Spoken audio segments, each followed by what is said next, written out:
মা, তোমার কি শরীর খারাপ হয়েছে? তুমি শুয়ে আছো? না না খোকা, আমার শরীর খারাপ হয়নি, এমনি শুয়ে আছি। তাহলে তুমি এই অসময়ে শুয়ে আছো কেন? না রে, এই তো আমি এবারে উঠছি। না না, তোমার শরীর দেখে মনে হচ্ছে তোমার একটু হলেও শরীর খারাপ হয়েছে।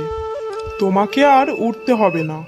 তাই আমি দোলনকে বলছি দুপুরের রান্নাটা যেন ওই করে। না না, বৌমাকে আর রান্না বান্না করতে হবে না। কেন মা, কি হয়েছে? ও রান্না করলে অসুবিধাটা কোথায়?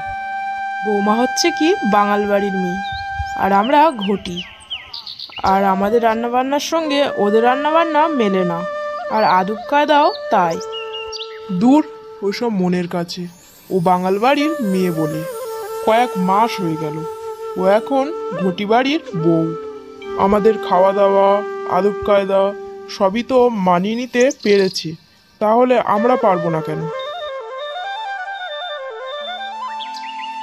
কি ব্যাপার, তুমি কি মায়ের সাথে ঝগড়া করছো? না না বৌমা, কোনো ঝগড়া হচ্ছে না, ওই রান্না নিয়ে একটু আলোচনা হচ্ছে।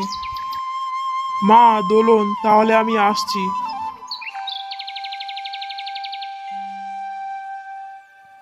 মা, আজ তুমি বিশ্রাম করবে, আর আমি সবার জন্যে রান্না করব। বৌমা, তুমি ঘটি বাড়ির রান্না পারবে না। কেন পারবো না মা? আমি তো আসার পর থেকে এ বাড়িতে তোমার রান্না সবই দেখছি। তাছাড়া আমি বাজার করে নিয়ে এসেছি, আমিই রান্নাটা করব। ঠিক আছে বৌমা, যেটা ভালো মনে করছো সেটাই করো। আজ আমি বাঙাল ঘটির রান্না দুটোই করব। আজ আমি চিংড়ি কিনে নিয়ে এসেছি, যেমনটা ঘটিদের খুব প্রিয়। আর আমি চিংড়ির মালাইকারি করব নারকেলের দুধ দিয়ে।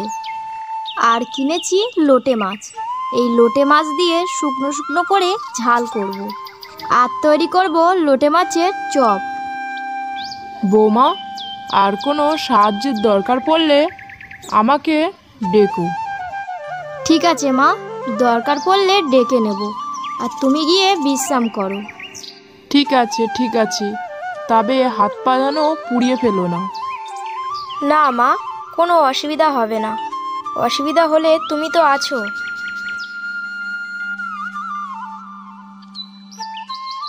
এই তো চিংড়ি মাছের মালাইকারিটা হয়ে গেছে, এইবারে নোটে মাছের ঝাল বসাবো। বিশ্রী পচা গন্ধ বেরোচ্ছে দেখছি। দোকানদার আবার বৌমাকে ঠকিয়ে দেয়নি তো? গিয়ে দেখি। বৌমা, দোকানদার তোমাকে আবার ঠকিয়ে পচা মাছ দেয়নি তো? না না মা, দোকানদার আমাকে ঠকিয়ে দেয়নি। আমি হাত দিয়ে মাছ দেখেছি, মাছটা ভালোই ছিল। তাহলে পচা গন্ধ বেরোচ্ছে কেন? মা, আমি প্রথমে চিংড়ি মাছের মালাইকারি করে নিয়েছি, এখন করছি নোটে মাছের শুকনো ঝাল। কি করছো বৌমা? আমরা তো লোটে মাছের ঝাল খাই না, এগুলো তো বাঙালদের খাবার। তাতে কি হয়েছে মা? আমি তো এতদিন ঘটিদের রান্না খেয়েছি, এখন একটু কষ্ট করে বাঙালদের রান্না খান, দেখবে ভালো লাগবে। আমি খেতে পারলেও খোকা কিন্তু খেতে পারবে না। আপনার ছেলের ব্যাপারটা আপনি ছেড়ে দিন মা, আমিই দেখে নিচ্ছি। কিন্তু খোকা মনে হয় আজ খুব রাগ করবে, মনে হয় আজ ভাতই খাবে না।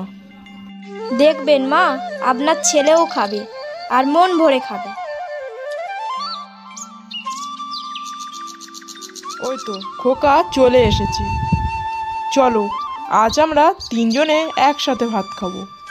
হ্যাঁ চলো মা, আমরা গিয়ে খেয়ে নিই। দোলন, মনে হচ্ছে লোটে মাছের গন্ধ বেরোচ্ছে। তুমি কি লোটে মাছ রান্না করেছো, নাকি পাশের বাড়ির থেকে গন্ধ আসছে? আর তুই ঠিক ধরেছিস, বৌমা বাজার থেকে লোটে মাছ কিনে নিয়ে এসেছে, তা রান্নাও করে ফেলেছে।